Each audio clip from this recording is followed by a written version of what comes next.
Good morning everyone. Bharat જે મોટી મોટી વાતો વિશ્વગુરુ બનવાની કરે છે અને હું અમદાવાદમાં રહું છું, મેટ્રો સિટી, જ્યાં મેટ્રો ટ્રેન બની રહી છે. બુલેટ ટ્રેન 1-2 વર્ષમાં આવી જશે એવી પ્રધાનમંત્રી વાતો કરે છે.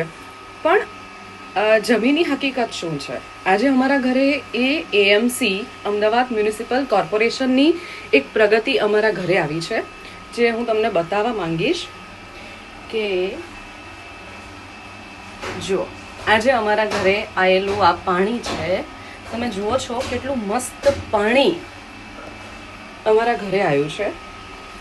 અને તમે વિશ્વગુરુ બનવાની વાત કરો છો. તમારે સૌથી પહેલા ખાલી એક તમે ગટર, પાણી અને રોડ, આટલી સુવિધા જે પ્રાથમિક કહેવાય એ નથી કરી શકતા, તો આ જે અમારી ડોલમાં ડબલું પડ્યું છે ને, એમાં તમારે ડૂબી મરવું જોઈએ. અને મોટી મોટી વિશ્વગુરુ બનવાની વાત પછી કરજો.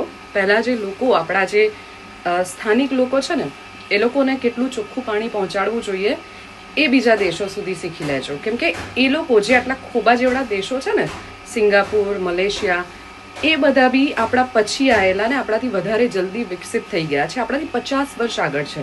તો તમે વિશ્વગુરુ બનવાની વાત છોડો ને પહેલાં જે પ્રાથમિક સુવિધા તમારા જનતાની છે ને, એને આપવાની વાત પહેલાં કરો. આ જ પાણી જો તમારા કોઈ કોર્પોરેટરના ત્યાં, કોઈ ધારાસભ્યના ત્યાં આવ્યું હોત, તો બીજા જ દિવસે પગલાં લેવા